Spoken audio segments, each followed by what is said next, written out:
Mark leaned back in his office chair, scrolling through the group chat on his phone. His coworkers had been sharing photos from last weekend's barbecue.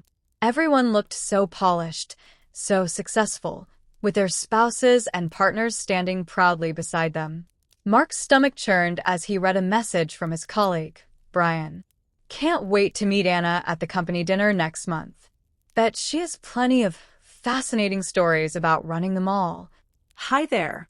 I'm Goldie, and welcome to Goldie's Love Stories. Mark's palms grew clammy. Brian's wife was a lawyer. Sarah's husband was a surgeon. And Anna? She worked as a janitor at the very shopping mall where these fascinating stories supposedly happened. Mark tossed his phone onto the desk and sighed.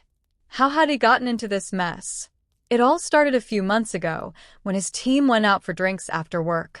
They'd been bragging about their spouses' careers, tossing around titles like Chief Financial Officer and Head Engineer. When the attention turned to Mark, the words came out before he could think. My wife. Oh, she's in mall operations management.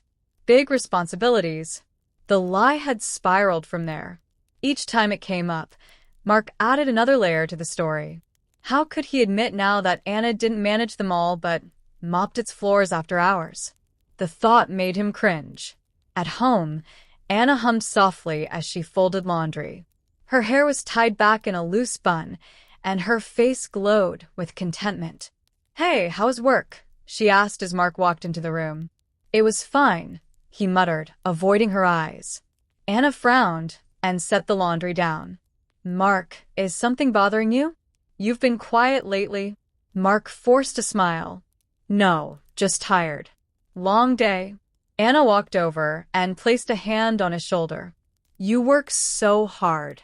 I'm proud of you, you know. Mark stiffened. If only she knew the storm brewing at the office.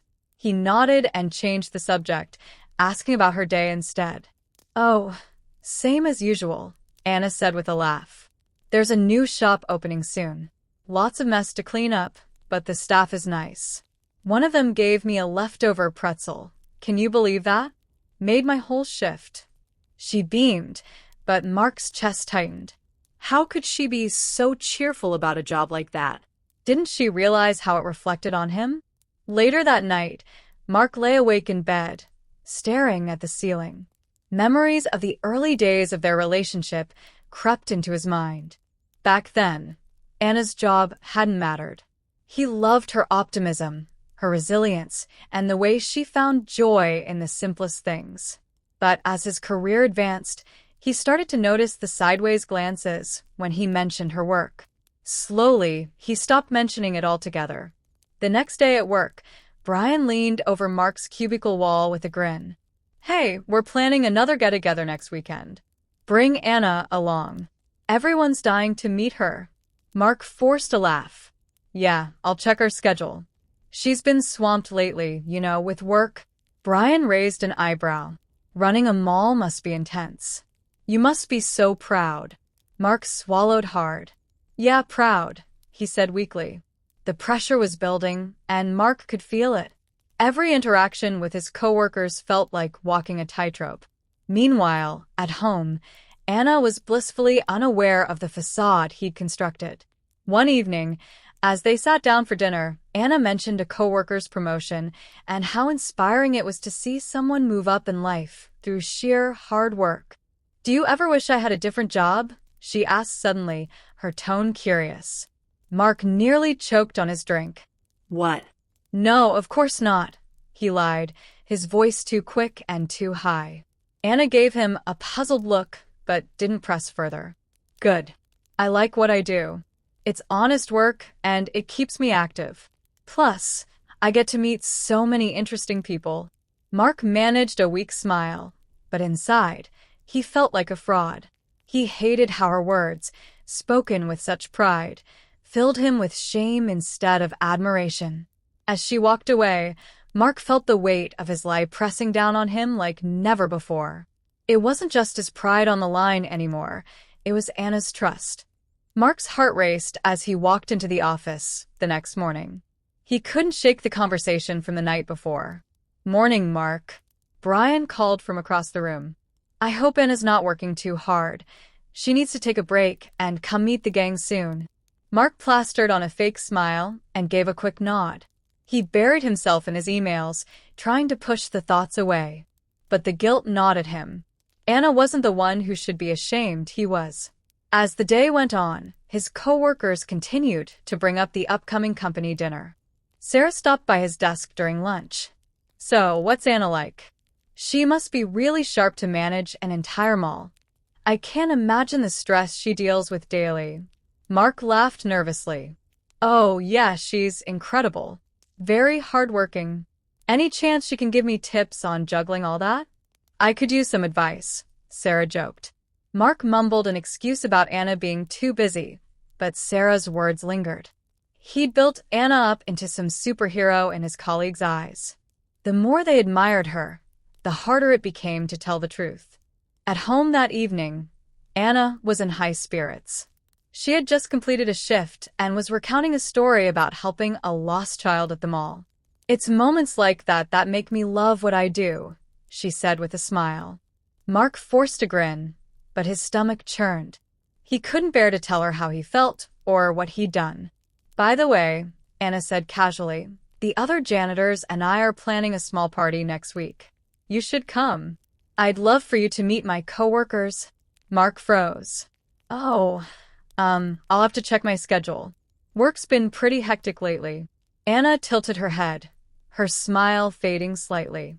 You've been so distant lately, Mark. Is everything okay? He hesitated, then nodded.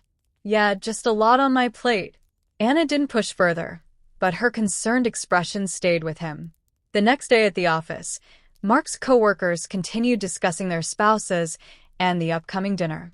The pressure felt suffocating. When Brian suggested that Anna give a brief talk about her management strategies at the event, Mark panicked. Oh, she's swamped right now, he said quickly.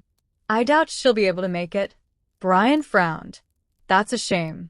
She sounds fascinating. You're lucky to have someone like her. Lucky. The word echoed in Mark's mind. He was lucky to have Anna, but not for the reasons Brian thought. She was kind, hardworking, and supportive, qualities that mattered far more than any job title. Yet here he was, lying to everyone, including her. That evening, Anna brought up the company dinner. I saw the invitation on the fridge. Should I book time off to come with you? Mark's pulse quickened. Oh, you don't have to do that. It's just a boring work thing. Anna frowned. Mark, why wouldn't I want to support you? I like meeting new people and it sounds fun. It's not that, Mark stammered. It's just formal. You'd probably feel out of place. Anna stared at him, her expression unreadable. Out of place? Why would I feel out of place around your coworkers? Realizing his mistake, Mark quickly backtracked. No, I just mean it's not a big deal. Really, you'd probably be bored. Anna didn't look convinced, but she let the matter drop. All right, if you're sure. But if you ever need me there, I'll come. Mark felt a lump in his throat. Anna was always there for him, yet he couldn't even be honest with her. The breaking point came the next day at work. Brian pulled Mark aside during a coffee break. You've been acting strange lately, Brian said. Is something wrong? Is Anna okay? Mark felt trapped. He couldn't keep the charade up much longer, but he couldn't come clean either. Everything's fine, he lied. Brian nodded slowly, but didn't look convinced.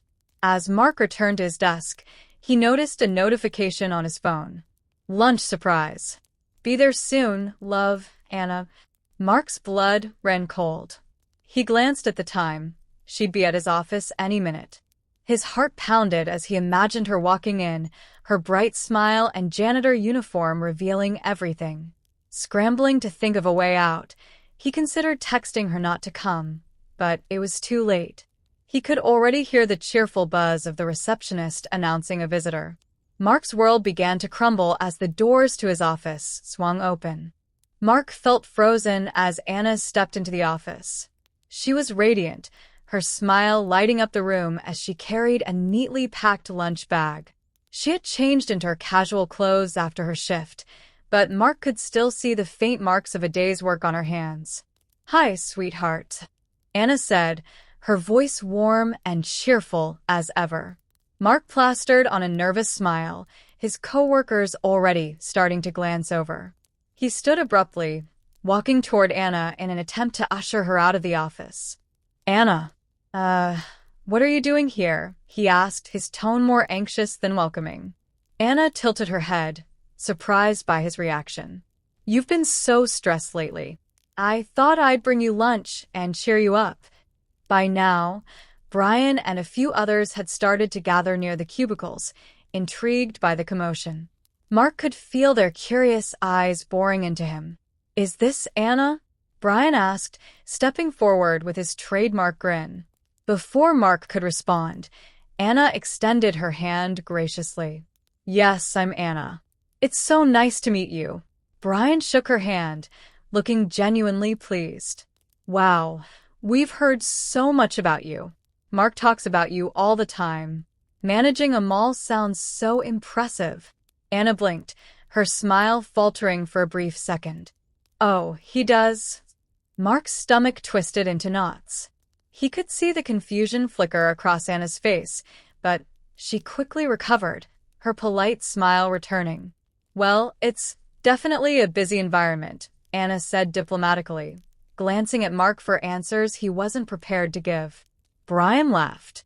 I bet. We've all been saying how lucky Mark is to have such a smart, hardworking wife. What's the toughest part of running a mall? Anna hesitated, clearly caught off guard. I suppose it's the logistics, she said vaguely, her voice carrying a hint of uncertainty. Mark stepped in quickly, his voice strained. All right, Anna brought me lunch, and I'm sure she has other things to do. Let's not keep her. But Brian, oblivious to Mark's discomfort, continued. Don't rush her off, Mark. It's not every day we get to meet your amazing wife. So, Anna, do you work with the vendors directly, or do you handle more of the operations side? The room grew quieter as more coworkers turned their attention to the unfolding conversation. Anna's face flushed as she looked at Mark, her smile fading into something more cautious.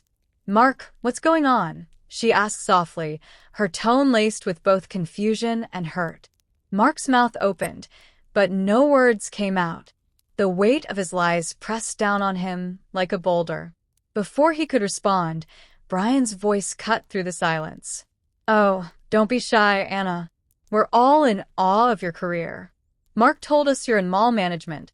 Anna's brows knit together, and her eyes locked onto Mark's. The realization hit her like a tidal wave. Mall management, she repeated, her voice barely above a whisper. Mark felt his face burn. Anna, I can explain, but Anna didn't let him finish. She turned back to Brian, her voice steady but filled with quiet dignity. No, I'm not in mall management, she said clearly, her gaze sweeping across the room. I'm a janitor at the mall. I clean floors, restrooms, and whatever else needs doing. It's honest work, and I'm proud of it. The room fell silent. The air was thick with tension as Anna stood her ground, her head held high. Brian blinked, clearly taken aback. Oh, I see. Well, that's commendable. Anna turned to Mark, her expression now a mix of hurt and disappointment. Is that why you didn't want me to come here? Were you ashamed of my job? Mark's throat tightened. Anna, I didn't mean for it to get this far. I didn't know how to tell them. Anna's voice trembled, but her words were firm. You didn't know how to tell them the truth? The truth about me? Or were you just embarrassed? Mark felt the sting of her words. He looked around the room, seeing the mix of sympathy, awkwardness, and judgment on his coworkers' faces. Anna, I'm sorry, he said, his voice breaking. I didn't want them to judge you or us. Anna shook her head, tears glistening in her eyes. You didn't want them to judge you, Mark. But in trying to protect yourself, you made me feel like I wasn't enough. Like my work didn't matter. The raw honesty in her voice made Mark's chest ache. He had never seen her this upset before, and the realization of how deeply he had hurt her left him feeling hollow. Brian, sensing the tension, awkwardly cleared his throat. I think we should, uh, give them some privacy, he said, ushering the other coworkers back to their desks. Mark reached for Anna's hand, but she pulled away. I need some time to think, she said quietly.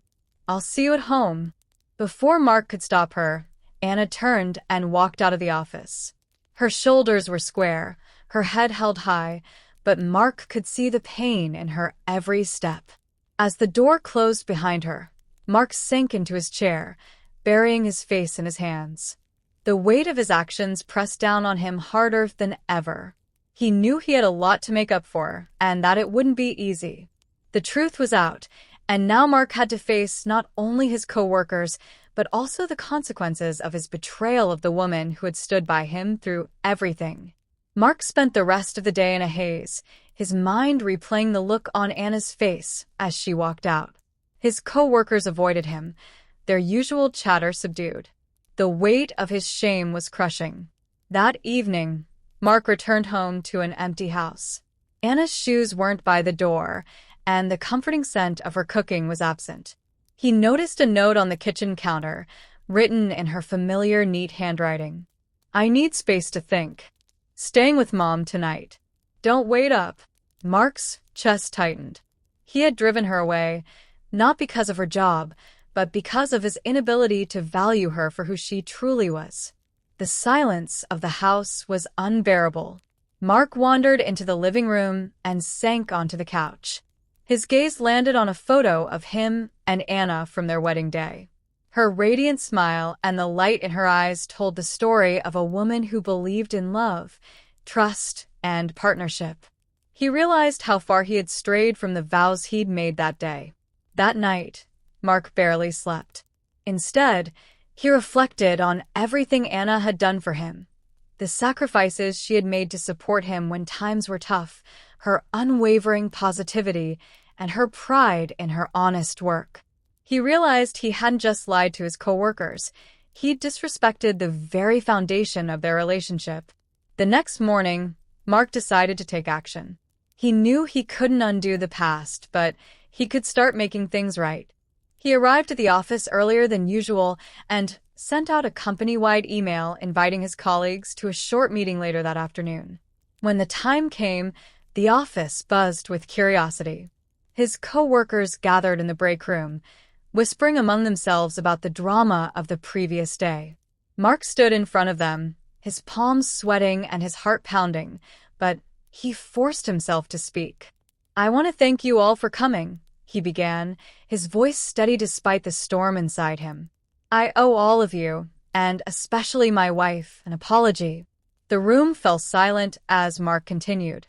Yesterday you met Anna, my wife, and you learned something that I've been too ashamed to admit. She's a janitor. For weeks, I lied about her job, building a false image because I was afraid of what you'd think of me. He paused, swallowing the lump in his throat. But what I failed to realize is that Anna's work is nothing to be ashamed of. She works harder than most people I know, and she does it with pride and integrity. She's the reason I've been able to focus on my career. And yet, I let my own insecurities overshadow the truth. The tension in the room began to dissolve, replaced by a quiet understanding. Some colleagues nodded, others looked down, clearly uncomfortable, but no one interrupted. Mark continued, his voice more resolute. What I did was wrong, and it hurt the person who matters most to me. I can't undo that, but I can make sure I never make that mistake again. I just hope you can all understand, and more importantly, that Anna can forgive me. When Mark finished, the room erupted in polite applause. Brian stepped forward, giving Mark a firm pat on the shoulder. Takes guts to admit when you're wrong, he said. Mark felt a small sense of relief, but he knew his real apology had to be made at home. That evening, Mark drove to Anna's mother's house. As he pulled into the driveway, he rehearsed what he wanted to say, but his nerves were still raw. Anna opened the door, her expression guarded but calm. She stepped aside, allowing him in without a word. I know I don't deserve your forgiveness, Mark began, his voice trembling. But I need you to know how sorry I am. I lied because I was afraid of being judged, but the truth is, I didn't value you enough. You've always been proud of what you do, and I should have been proud of you too."